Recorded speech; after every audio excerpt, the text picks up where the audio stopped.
John 9. As he went along, he saw a man blind from birth. His disciples asked him, "Rabbi, who sinned, this man or his parents, that he was born blind?" "Neither this man nor his parents sinned," said Jesus, "but this happened so that the works of God might be displayed in him. As long as it is day, we must do the works of him who sent me. Night is coming, when no one can work. While I am in the world, I am the light of the world." After saying this, he spit on the ground, made some mud with his saliva, and put it on the man's eyes. "Go," he told him, "wash in the pool of Siloam." This word means sent. So the man went and washed, and came home seeing. His neighbors and those who had formerly seen him begging asked, "Isn't this the same man who used to sit and beg?" Some claimed that he was. Others said, "No, he only looks like him." But he himself insisted, "I am the man." "How then were your eyes opened?" they asked. He replied, "The man they called Jesus made some mud and put it on my eyes. He told me to go to Siloam and wash, so I went and washed, and then I could see." "Where is this man?" they asked him. "I don't know," he said. They brought to the Pharisees the man who had been blind. Now the day on which Jesus made the mud and opened the man's eyes was a Sabbath. Therefore the Pharisees also asked him how he had received his sight. "He put mud on my eyes," the man replied, "and I washed, and now I see." Some of the Pharisees said, "This man is not from God. He does not keep the Sabbath." But others asked, "How can a sinner perform such signs?" So they were divided. Then they turned again to the blind man. "What have you to say about him? It was your eyes he opened." The man replied, "He is a prophet." They still did not believe that he had been blind and had received his sight until they sent a man for his parents. "Is this your son?" they asked.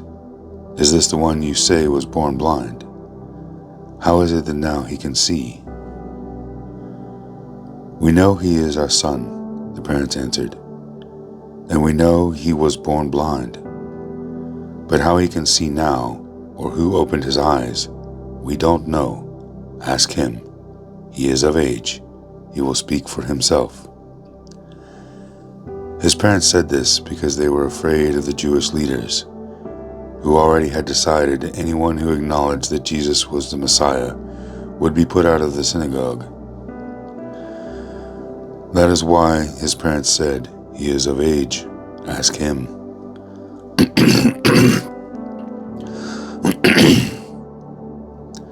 A second time they summoned the man who had been blind. "Give glory to God by telling the truth," they said.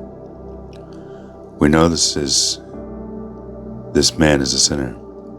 He replied, "Whether he is a sinner or not, I do not know. One thing I do know is I was blind, but now I see." Then they asked him, "What did he do to you? How did he open your eyes?" He answered, "I have told you already, and you did not listen. Why do you want to hear it again? Do you want to become his disciples too?" Then they hurled insults at him and said, "You are his fellow's disciple. We are disciples of Moses. We know that God spoke to Moses, but as for this fellow, we don't even know where he comes from." The man answered, "Now that is remarkable. You don't know where he comes from, yet he opened my eyes. We know that God does not listen to sinners. He listens to the godly person who does his will. Nobody has ever heard of opening the eyes of a man born blind. If this man were not from God, he could do nothing." To this they replied, "You are steeped in sin at birth. How dare you lecture us?" and threw him out. Jesus heard that they had thrown him out, and when he found him, he said, "Do you believe in the Son of Man?" "Who is he, sir?" the man asked. "Tell me, so that I may believe in him." Jesus said, You have not seen him. In fact, he is the one speaking with you." The man said, "Lord, I believe," and he worshipped him. Jesus said, "For judgment I have come into this world, so that the blind will see, and those who see will become blind." Some Pharisees who were with him heard him say this and asked, "What, are we blind too?" Jesus said, "If you were blind, you would not be guilty of sin. But now that you claim you can see, your guilt remains."